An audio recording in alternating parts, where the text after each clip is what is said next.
Good morning, everybody, and thank you for joining us for this Policy and Practice webinar looking at who's missing out on benefits in your area.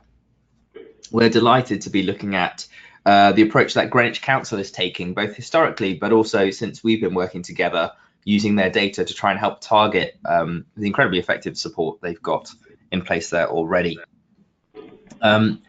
Janet usually hosts these webinars, so it's very exciting for me to take over this initial first step where we do the housekeeping. So the first thing I have to do is just check that you can all hear me okay. On the right hand panel, the control panel, you should have a button that allows you to raise your digital hand.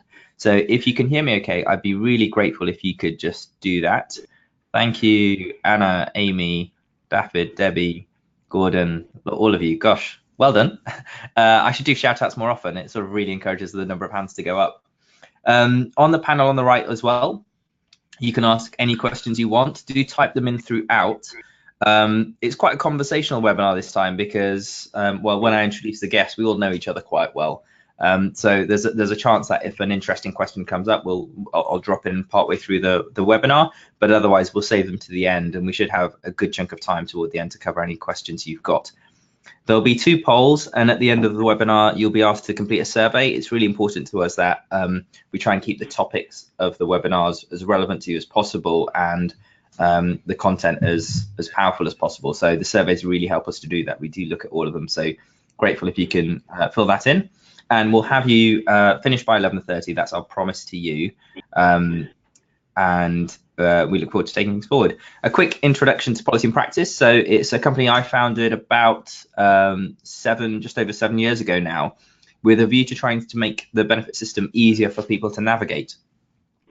We do that in 3 main ways. So my background is in policy, and I think the whole team at Policy and Practice we're a growing team of policy experts, and that's what we lead with.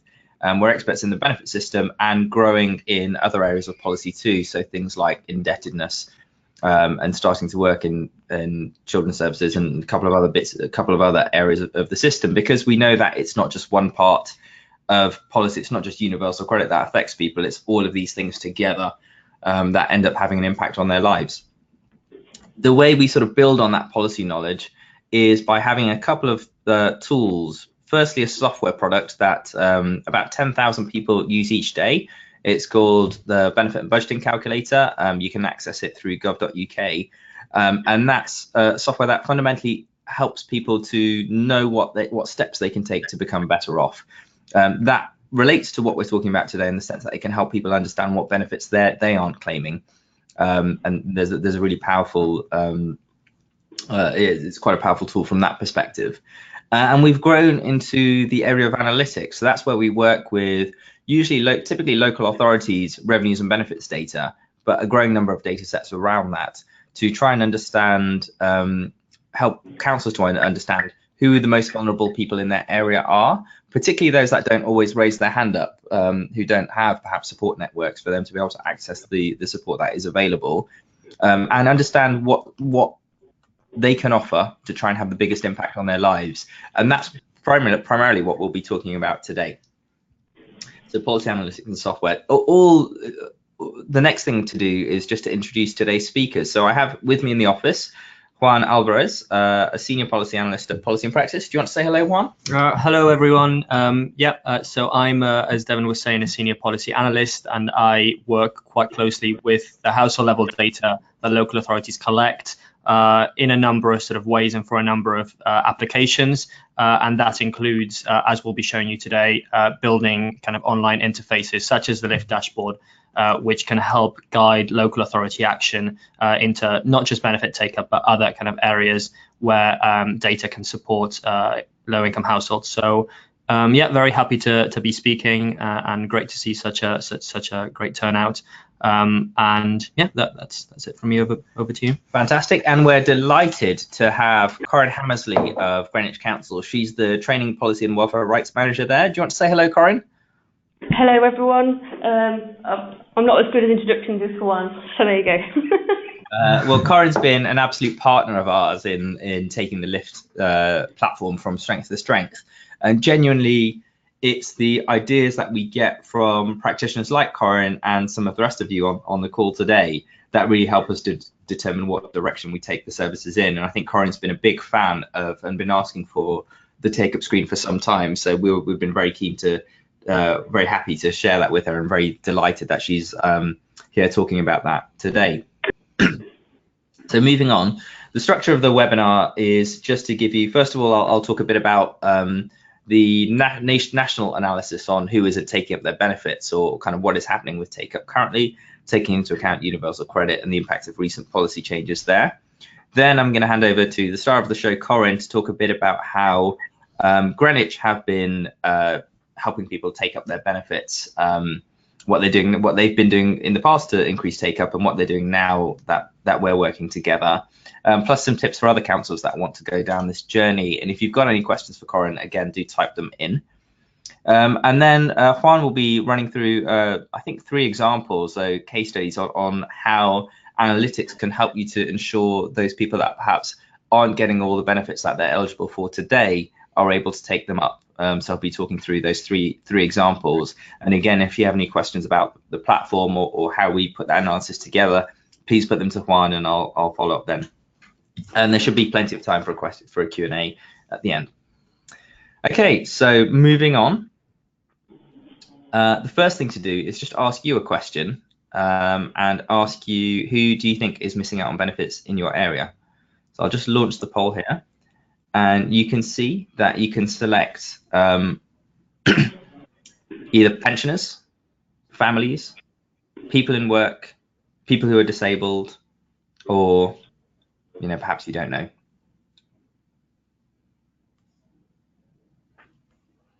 So we can see that quite a lot of you, we're well above 50%, 70% of you have voted. Oh gosh, it goes up and up.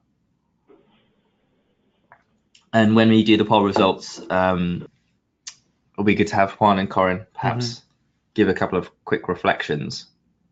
Just give it a few more seconds now. So who do you think is missing out on benefits in your area?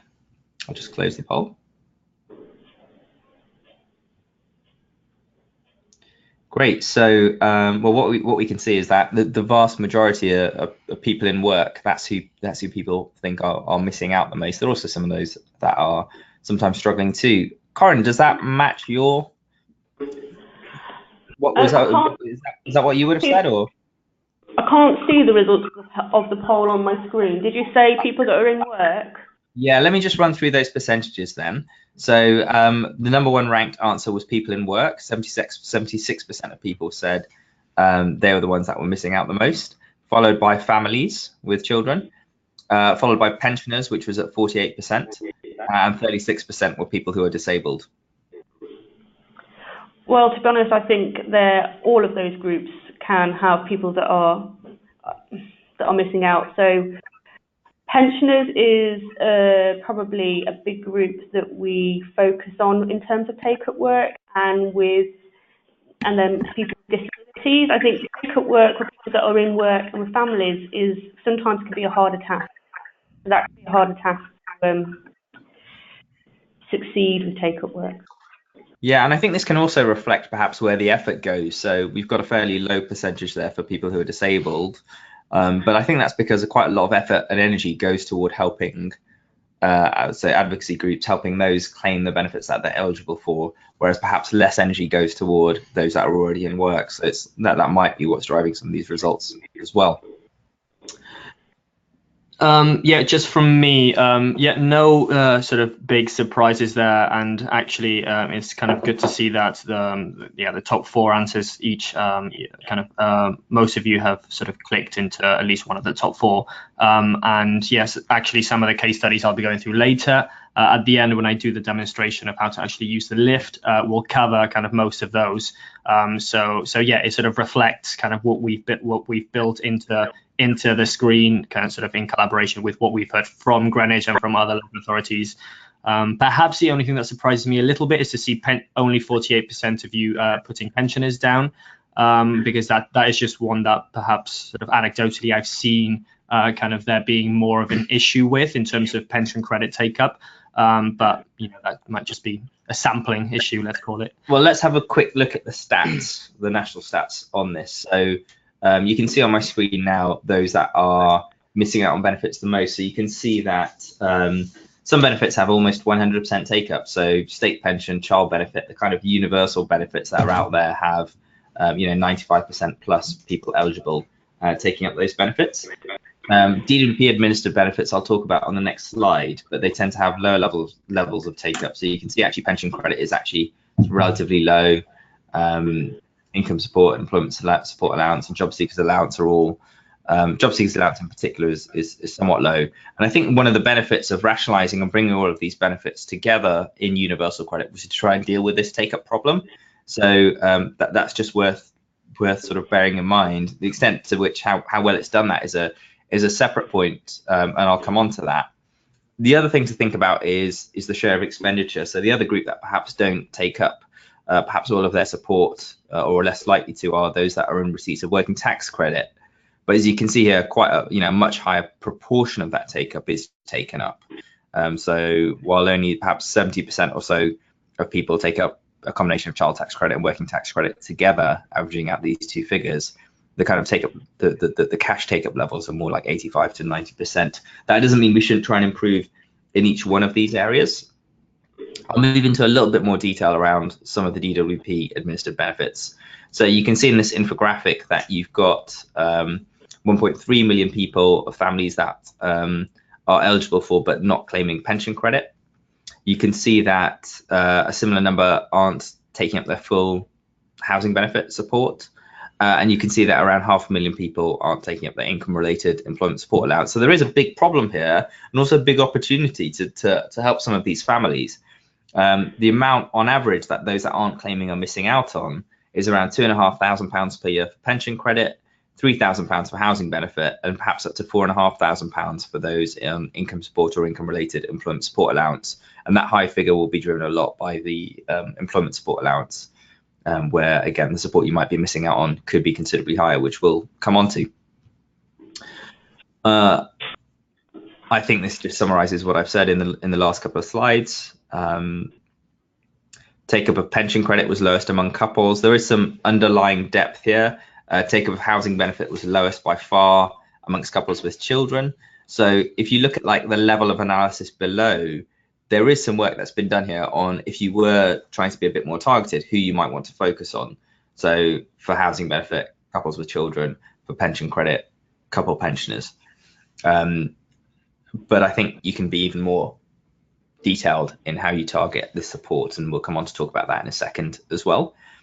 Moving on to universal credit, while there's nothing published particularly on universal credit take-up, I have in conversations with the DWP picked up, this is a while ago now, and I'm sure it's improved, but kind of at the start of sort of maybe April last year, there were some noises around universal credit take-up initially through natural migration being lower than than was expected.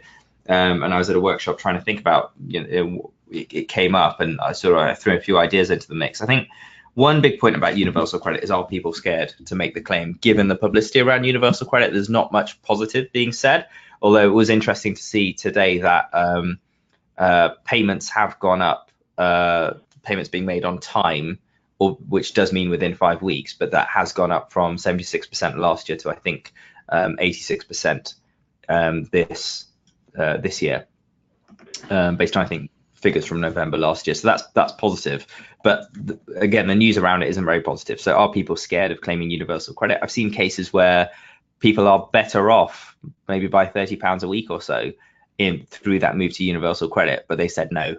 And this has come directly from frontline workers that policy and practice support. So it sort of can be a real case. The other sort of challenges perhaps is the kind of the claim process still too cumbersome. Things like having to go through the habitual residency test again when you move on to universal credit can be a challenge. And perhaps take-up is expected to be a bit lower initially. So I think the real comparison is in the early days of another major benefit reform like tax credits or the localization of housing benefit, where you saw some serious challenges there in getting benefits to people on time as well. So perhaps it's not doing, kind of relative to that, that might be what's driving it, and you'll see take-up levels increase over time. We know it's increasing rapidly at the moment, and you can see that in this chart. So the number of people on universal credit growing rapidly here in the run up to the end of last year, and I think this trend is only going to continue with the universal credit full service rolled out across the country now. And then the other benefit that's quite important to a lot of you on the call, council tax support take up at about 70% from that earlier slide. Is it falling?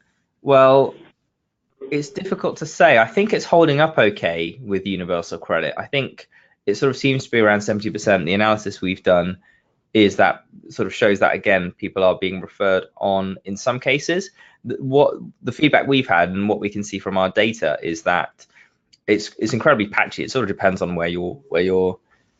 which job centre you're with or which advisor you get as to kind of how well that referral is made. And I think it's not just about council tax support too. We'll come on to talk about a whole range of other benefits and types of support. So things like social tariffs for utility bills, things like free school meals that, again, people might be eligible for, but just might not be finding out about at that point of interaction. I think there are some serious opportunities there.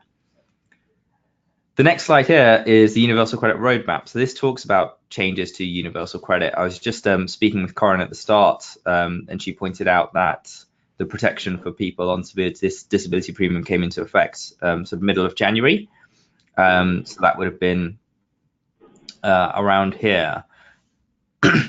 But you can sort of see when certain changes or improvements to universal credit might come into effect. So you've got mixed age couples coming into effect in May 2019. I know Juan's going to talk a bit about that, or Corin is going to talk a bit about that.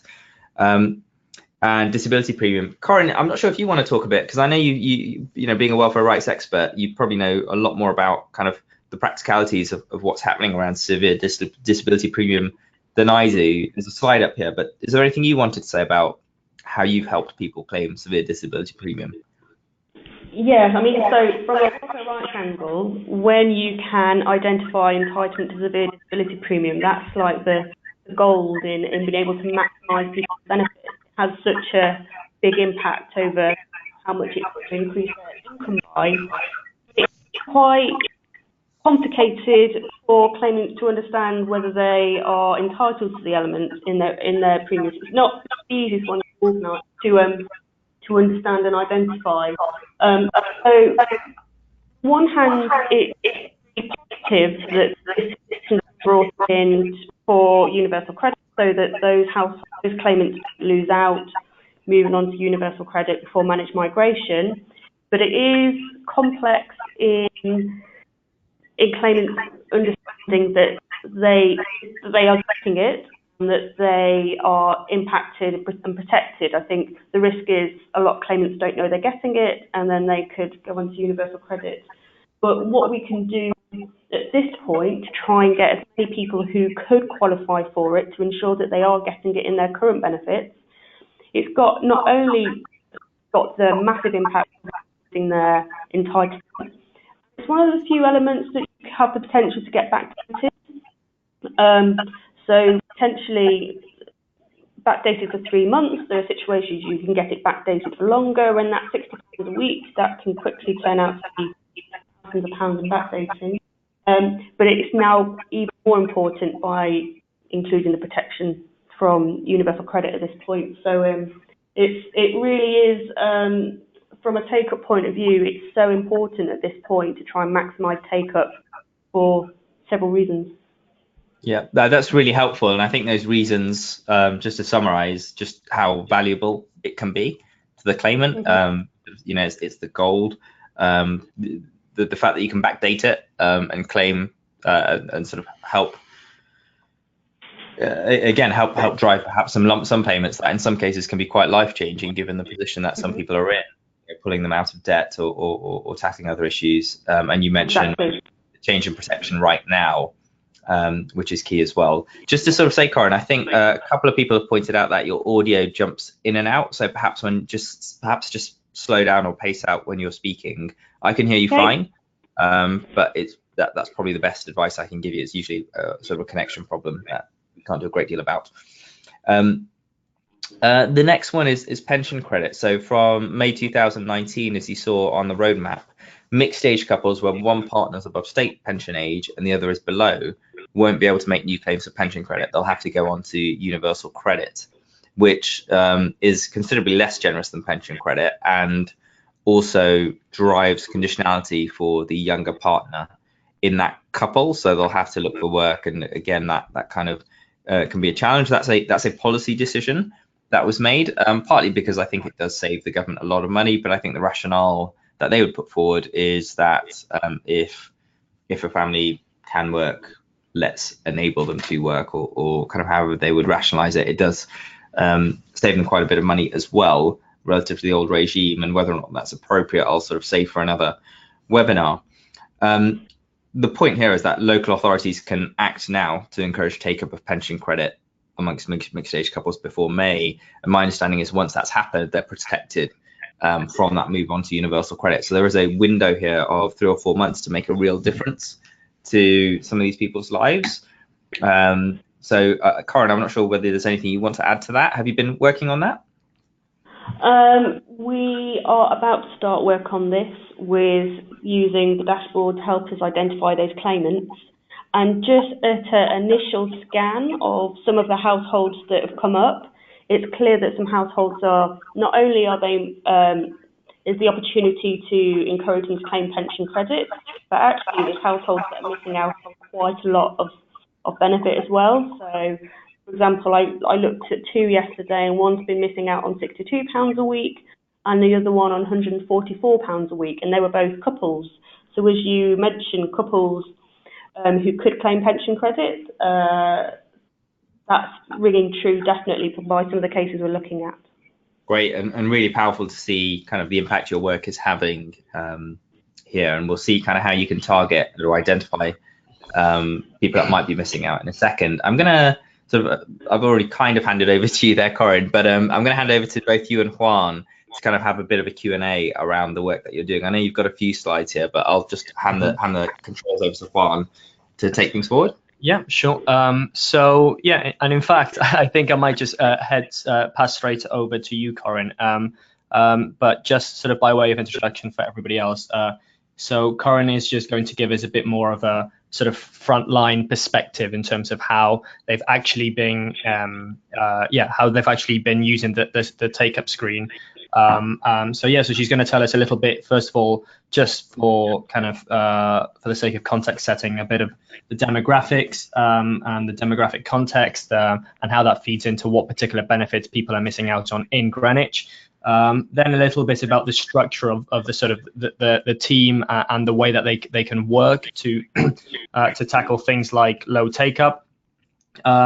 And then, and I suppose this will be probably quite interesting to a lot of you, what they've actually been able to do sort of once a household or a number of households is identified. How do you actually engage them to make sure that not just you alert them that they're missing out on benefits, but that they actually follow through and claim that benefit.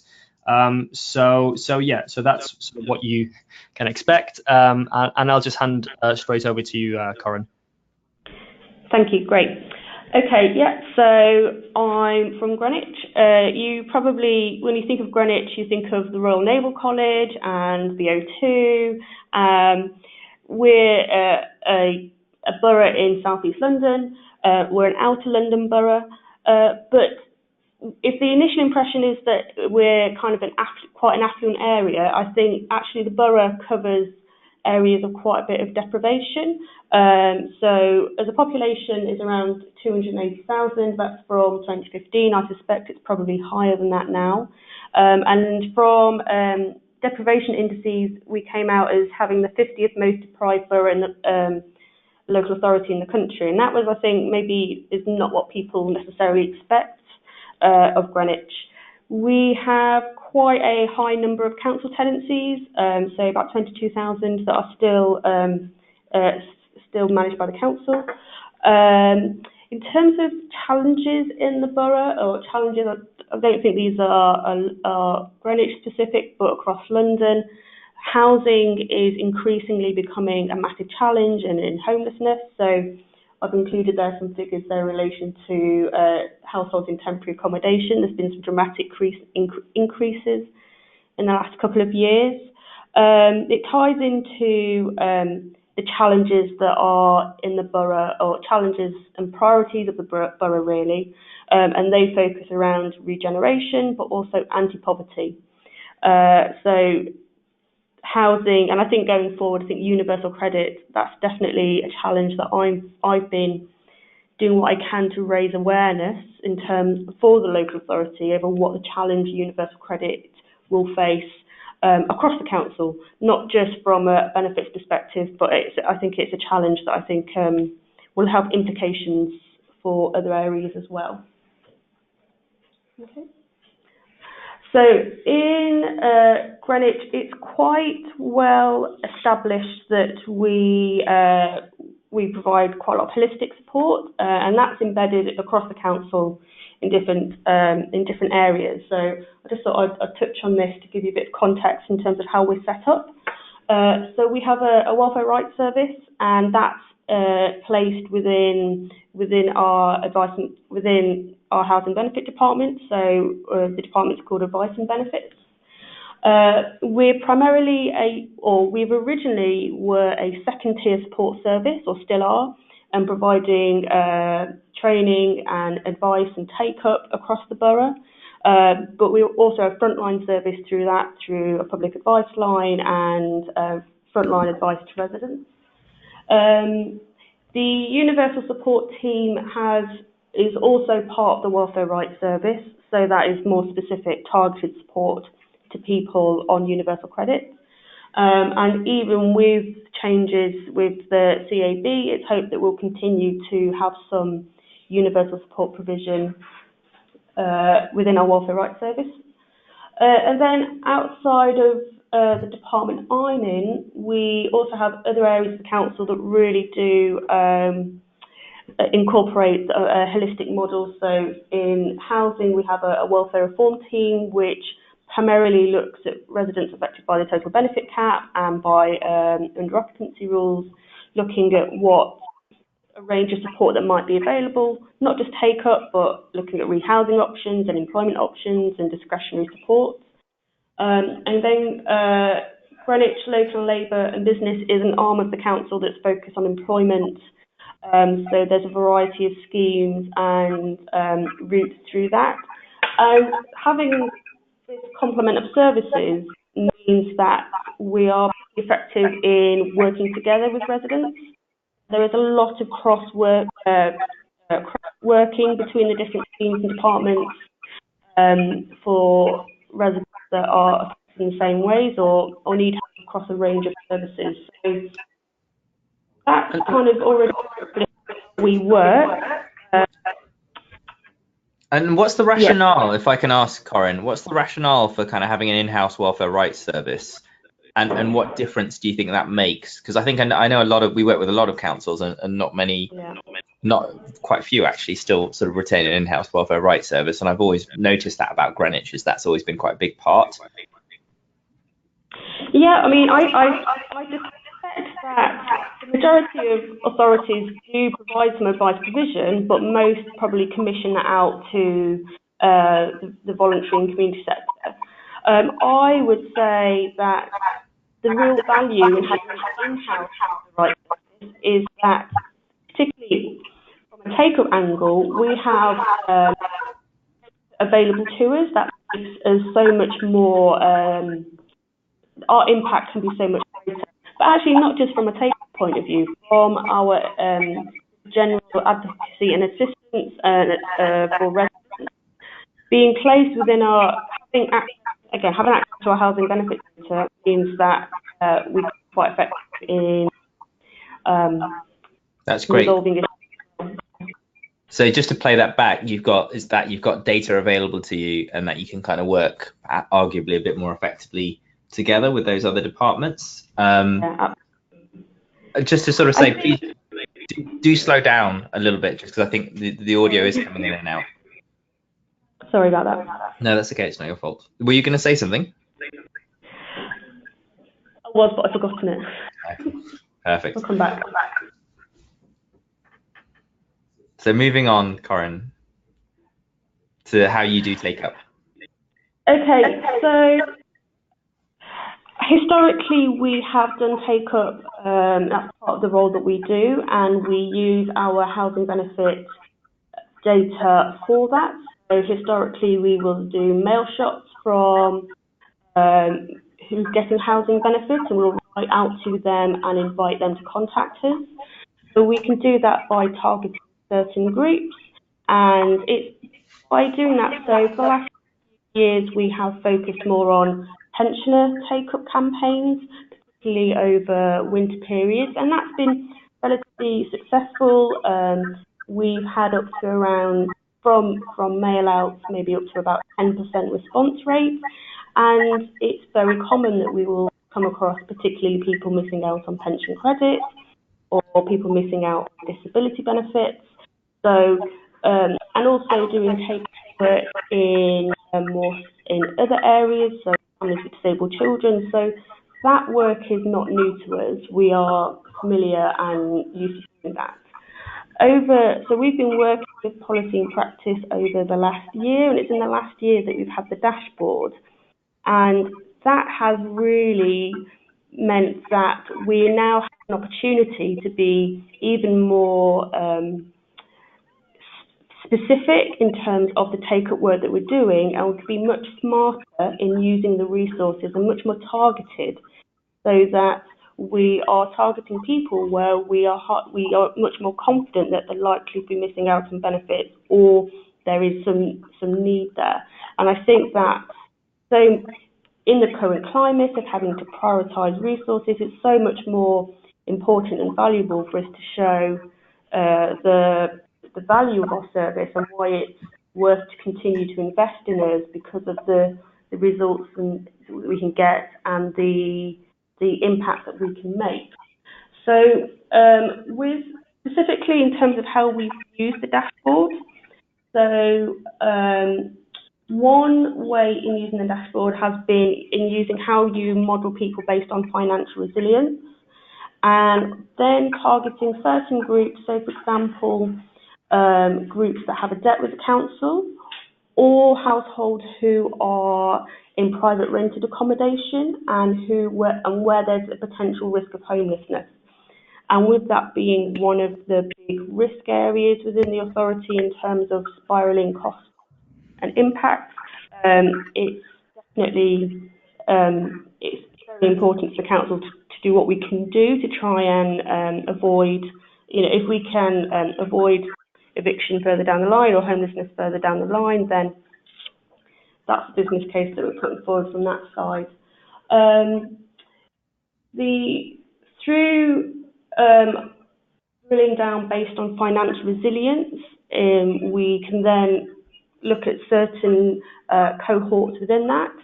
So we can drill down on households who are maybe just getting ESA only, so we can look at take-up then. So we can see that there is some health condition or disability there, and is there potential to look at whether they can get DLA or PIP, because that can commonly be a benefit that where there is low take-up or people have not been able to make a claim successfully. Great. I mean, I'll sort of I've switched across to sort of show that opening screen where policy and practice were able to identify around £20 billion worth of unclaimed benefits per annum in Greenwich. Juan, do you want to just talk a bit about how the screen came about, or why we were asked to build it? Yeah, sure. So I think a few of you may have already seen this or seen different parts of the dashboard, but basically, as Corin already touched upon, the sort of fundamental building blocks of all the analytics we provide in the dashboard is housing benefit data. So actually housing benefit data and council tax reduction data, the extracts that we are able to pull out of every local authority on a monthly basis. So we sort of standardize those, and we're able to run them through as inputs through our policy modeling tool, which then gives us the ability to, for each individual household, understand not just what benefits they're already receiving according to the data, but what we think they should be eligible for. And that is the sort of the key kind of point here in terms of building this kind of specific benefits take-up screen, being able to compare eligibility or entitlement to actual receipts of benefits kind of allows you to then sort of strip out, okay, for who is eligible but not receiving a particular benefit. And as you can see here, we've been able to do that for DWP benefits. So by that we mean sort of income related benefits or universal credit, sort of tax credits or its equivalent under universal credit, and then perhaps sort of more relevance in the current sort of policy climate, the severe disability premium, both under housing benefits and as a part of sort of income related benefits, and who we think is eligible for but not receiving pension credits. And within that we can also identify those that are of mixed age and for whom there is that sort of time constraint before, I think it's May the 16th, if I remember, May the 15th, before they would instead have to make a claim for universal credit. And then we've already touched upon the fact that there are sort of other benefits which are, I suppose, kind of a bit more kind of informal and kind of less likely that a household would know about. So we've kind of listed where we think particular households meet the sort of the basic eligibility criteria for something like the warm homes discount, for free school meals, for a sort of a lower sort of water short tariff or a lower sort of electricity tariff. So yeah, again, for these, we're not able to actually pinpoint which of these are already receiving them because it's not usually reflected in the raw data that we take in, but it's still sort of sifting out those that absolutely will not meet the sort of the base criteria. So it's as good a starting point as possible if you wanted to look at kind of maximizing the income of an individual. I think what it does do as well is if you identify someone, for example, someone that perhaps isn't getting, it looks like they're not getting the DWP element of the severe disability premium, and they reach out to you, you can then engage with them. And when you engage with them, you don't just do the check on severe disability premium, you do it on all other benefits, including perhaps some of these supplementary benefits as well. So you can help them to not just get one element, but a bit more. Back to you, Corin. Do you want to talk a bit about how you then go out and actually engage residents? Yep. So since using the dashboard from the take-up function, so if you go back to the previous screen, I'll just talk a bit about how we've used that, and then I'll lead on to how we've contacted them. With me from a welfare rights background, when this got developed, it was like an early Christmas present, because the power this gives me to be able to identify residents who, from your modelling, have been missing out on certain benefits. It's just such a gift of a tool to enable us to try and to use that data. So what we've done is where it has identified small cohorts, so for example, the SDP group who are not getting housing benefits. So in terms of our approach to take up for some of those groups, we've directly contacted those claimants. I would really recommend that if you have officers using this, that ensuring that they've got access to the housing benefit system, because you get the raw information through, or the details through the dashboard. But I think it can be really helpful in having that access to the housing benefit to give you more understanding of the context and the background of that claim. So in terms of groups like the SDP, or what we will do with the mixed age pensioners, we will most likely contact them by phone. When making a decision on that, it's weighing up the numbers and what the financial gain is for them, but we think it's in those areas it's worth putting that resource in to maximise, and particularly where there's a time limit. So for the mixed age pensioners, we've got a deadline in which to support those residents to make sure that they're on the right benefits in that time. So we'll use that option. Where there are larger cohorts, I think we'll use the mail out routes. So I think I'm really interested to consider that for those who we have the SDP included in the housing benefit claim, but it's not easy to then track those just for us to see whether they're getting that in the DWP benefits. So I think that's an area where I'd do a larger mail shot to households. And then similarly, you talked a bit about free school meals and healthy living vouchers. That's healthy start vouchers. They're areas that as a borough we're quite interested in. So we could either match the data that we get from the dashboard, so for example, free school meals, match who you tell us should be entitled against our records of who is receiving it, to do a mail shot to those where they're entitled but not receiving it. But with another option could be healthy start vouchers would be to mail shop them to encourage them to make the application. Now that might go to a lot of people who are already getting it, but I don't think there's any loss in doing that.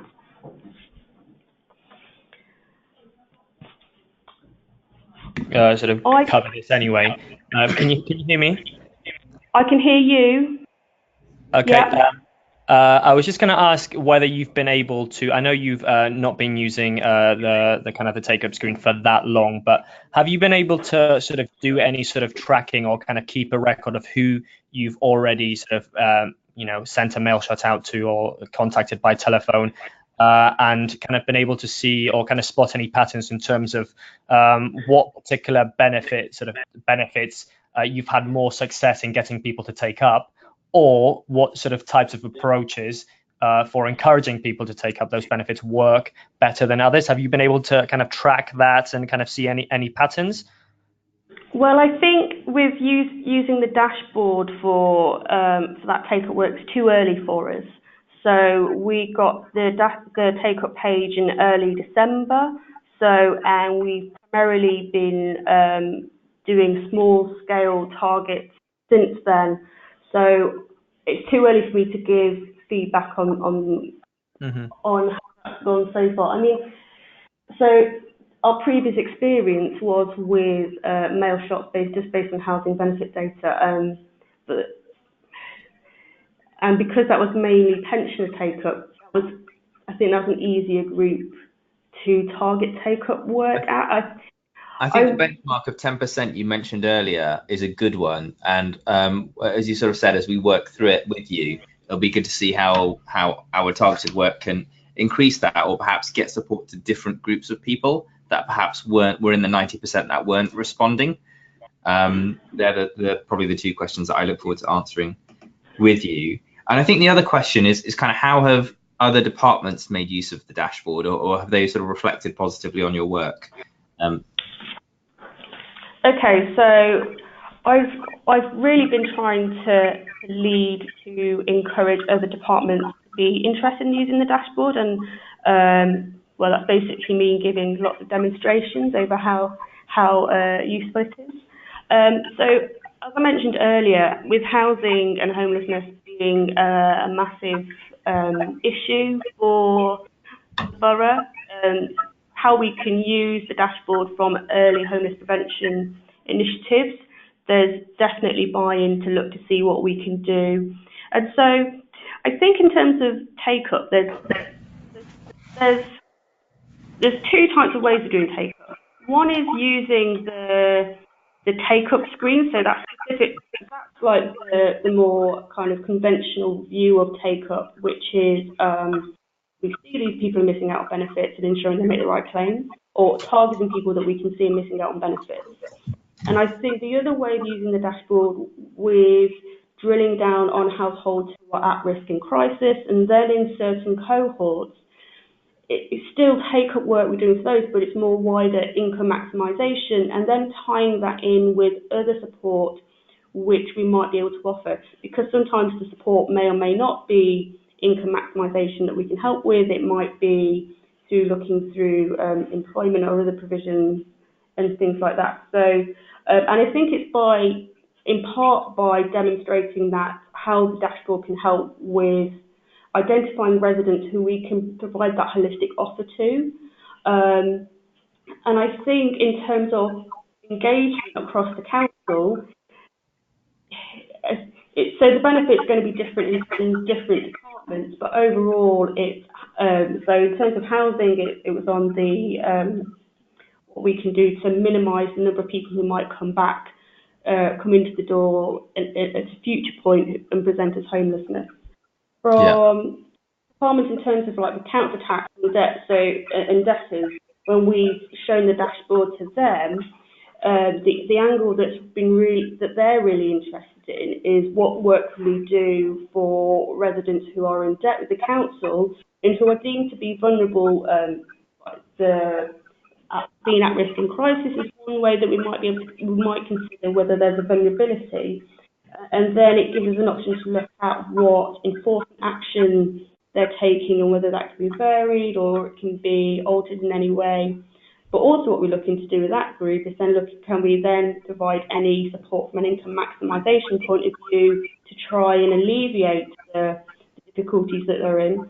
And there's the kind of part of the motivation behind that is then hopefully that individual might be in a better place to be able to repay the debts that they have.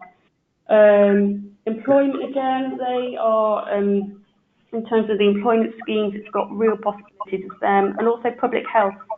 It ties in with public health in terms of initiatives they run regarding social isolation and supporting residents affected by mental health and health conditions.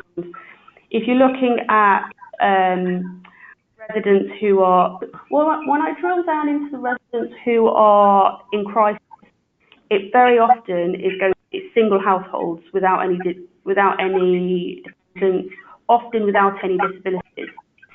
And when I talk to public health colleagues and they talk about the work they're doing about social isolation, I think it's very likely that we're looking at the same people.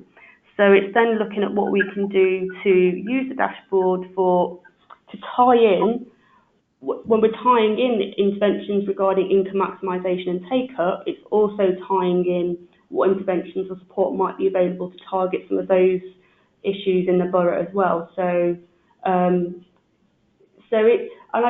suspect that there are more crossovers that we've not really thought about yet between using the dashboard and then in terms of other priorities across the council. That's really helpful and fascinating to understand how it can be applied elsewhere and the work you're doing to encourage that. I will run this next poll just to understand how others are taking up campaigns, but we've had a couple of questions too, so perhaps while people are considering it, you mentioned that you'd also showed the dashboard to me yesterday. You mentioned you'd also shown it to DWP. What was their reaction in terms of, in the context of universal credit rollout, both natural and managed migration? It was very, so I showed them the dashboard yesterday, and when I got to the screen about the impact of universal credit, and it tells you how often I look at the dashboard that I can just quote these figures for you, but it's something like 40% of residents be worse off with universal credit compared to about 30% that's better off. And showing that to the DWP colleagues kind of demonstrates why I'm so worried about the rollout of universal credit. But they were really impressed with the dashboards, and I was slightly bemused in that. I said, well, primarily this is your data, as in like the housing benefit data is the single housing benefit extract, which we send to them every month. So it's not outside the realms of possibility that they could do this analysis themselves, but they were very interested. We were having discussions over kind of early work they're doing to try and support vulnerable residents or to identify vulnerable residents who would be affected by managed migration in the future. So that was the context of our meeting yesterday. Okay, well that's fascinating, and I think just being able to know who's going to be affected and how in itself is quite valuable, and you'd think something that you'd want to do. I've just closed the poll, which was how do you carry out take-up campaigns? The majority of you answered, and it's interesting to see that kind of most of you said that you're kind of quite reactive, and for those of you that are proactive, you tend to use, a lot of you use a broad brush approach. Others use a segmented approach, but very few you use work with individual identifiers. I'm just going to come out of the presentation now and hand over to Juan, so you can sort of see a little bit about how he uses the benefit take up screen. Yeah, sure. So I'll be quick because I am conscious of the time. I was originally planning to show you sort of 3 different case studies, as I mentioned at the beginning, but I'll start with one and see where we get to. So this is the data from, this is the screen from Greenwich. So you saw the screenshot of that before. So what I'm going to do is click through on this number here. So there is 1,391 households who, according to the data, are not receiving sort of DWP benefits, and we think are eligible for them. So if you click through, it will take you to where they are. So these 1,391, and then what could be done is looking at these kind of filters that are on the side. You can start to sort of whittle this figure down to a more manageable figure that you may want to actually sort of individually target for take up. So one of the sort of segmentations that you could take, for example, is looking at those that have high barriers to work. So it's more likely that employment support wouldn't necessarily be the way for these households, and that sort of leaves 378. At the same time, let's just make sure that all of these are sort of out of work already, and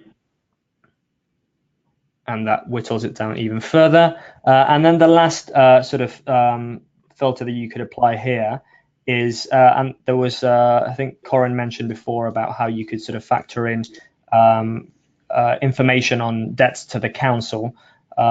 So you could have a look at who of these are currently in arrears, in council tax arrears to the council, and that actually leaves 42 households. So the sort of rationale behind this was not just to focus on households that are sort of potentially not taking up a benefit they are entitled to, but actually who among those is actually already sort of in debt to the council and could potentially use that sort of increased income, not just kind of for their own sort of personal benefit and to improve their financial resilience, but actually there's a sort of benefit to the council as well, in that potentially these households, once they take up that benefit, if they can, they are in a better position to repay a council tax debt.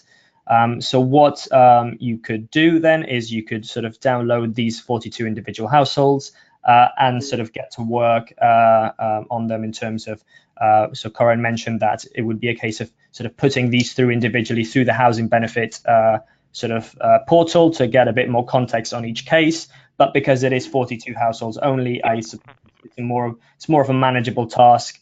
And potentially you might be able to get through all of them in an afternoon and actually whittle that down even further to who we are sort of quite certain are households that we think could actually claim. So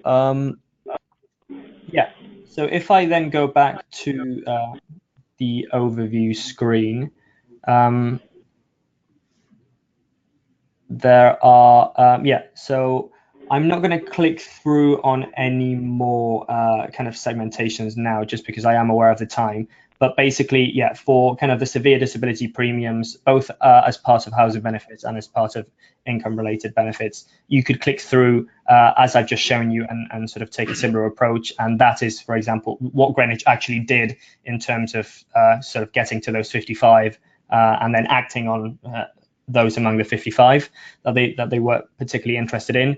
But what is also interesting, and I asked Corin before about potentially beginning to understand of those sort of 55 or of those 42, of those however many the council takes action on, what is the actual sort of journey in terms of what happens post engagement. And I just wanted to show you then, and this is something that Greenwich will be doing.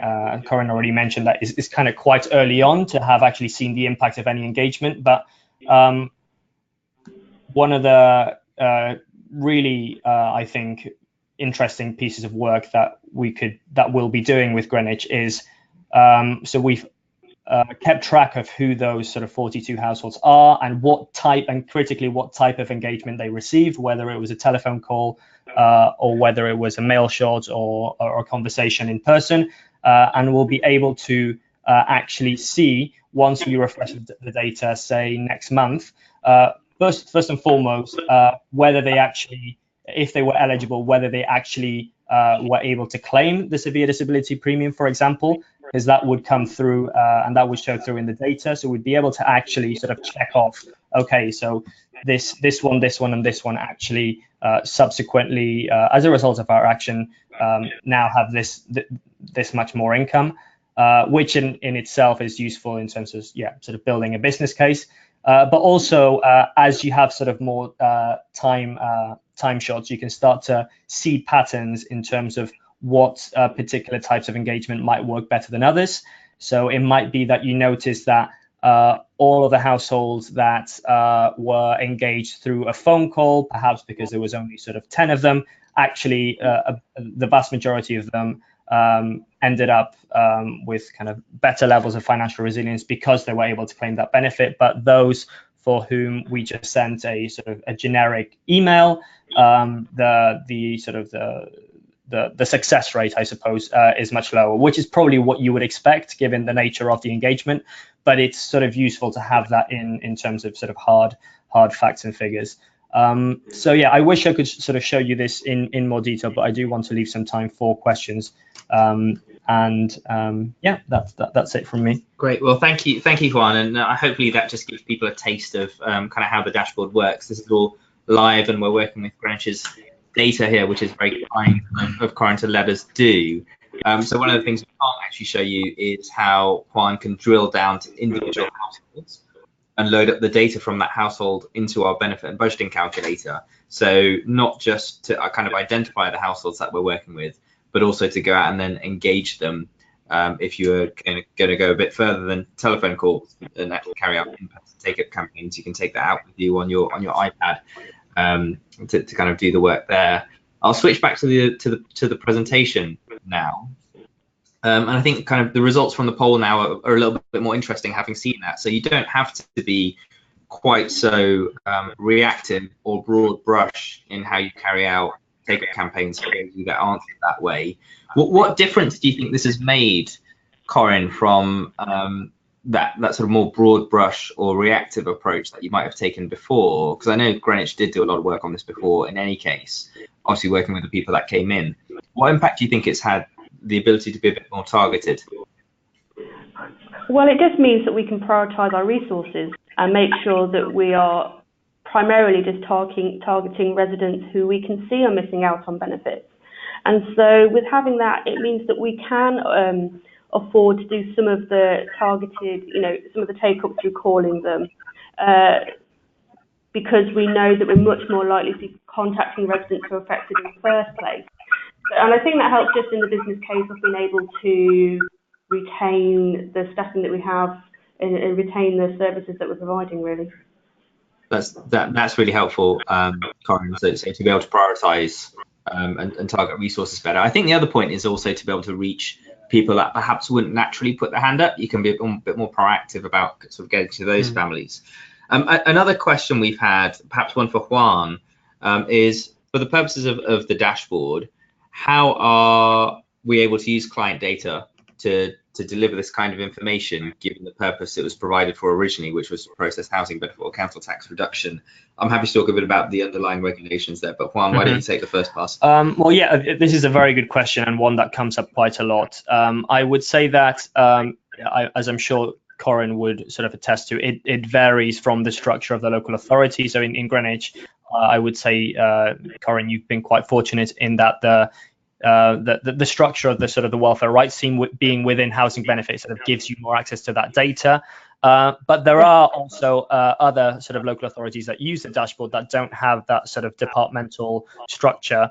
I was talking to a local authority recently that actually the welfare rights team sort of sat sort of outside of sort of housing benefits and therefore did not automatically have the right to kind of use that data unless it was specifically, as you say, to process housing benefit on council tax reduction. So what they did was actually set up a data sharing agreement between the different teams, which was sort of legally binding and compliant with GDPR, and that references, I think, it's the Social Security regulations from 2012, which actually stipulate that administrative data such as housing benefit and council tax reduction data can be used to I can't remember the exact wording, maybe Devin can help me out, but it was something to the effect of the data can be used to support in the provision of welfare services and supporting low-income households. So kind of that is quite a sort of hefty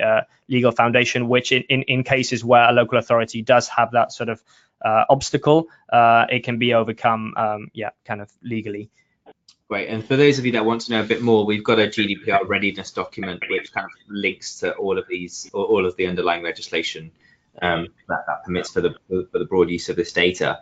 I've just seen, and given it's my first time chairing, taking over from Janet, you'll have to forgive me. We've gone a couple of minutes over 11:30, so I'm going to move straight on to the next steps. We've managed to cover sort of two or three questions there. On the right-hand side of the panel, you can download possibly some of the handouts there. So we've got the Lift Dashboard flyer, we've got the Universal Credit Roadmap, which you saw on one of the earlier slides. We'll send you a follow-up email this afternoon with a link to the recording, with a link to the slides that you can download and perhaps share internally. And as I mentioned at the start, we would really welcome feedback, so there'll be a survey on its way. And any questions we weren't able to answer, any clarifications you need, feel free to get in touch. You can just email hello@policyandpractice.co.uk. And if you'd like a more in-depth look at the Lift Dashboard, please let us know as well. Or if you'd like to have a conversation with Juan to understand how it can help increase take-up, then the impact it can have, please do share. Thank you so much, Corin and Juan, for joining me today, and for all of you for dialing in as well. Corin, are there any last words that you'd like to have as sort of a final thing you'd like people listening to take away? Just that if you're really looking to do take-up work, the dashboard is just an amazing gift to be able to utilise it with, so it's worth it. Brilliant. And given you can give me a discount later, Devin. Will do, but just to also say, kind of given the amounts available in terms of what you personally have been able to help people to reclaim, I think it's more than paid for itself as well, Corin. Just let's come back into Greenwich as a result. Contact details are here, and I will say farewell. Thank you all for joining us, and do sign up for future webinars. Take care. Bye-bye.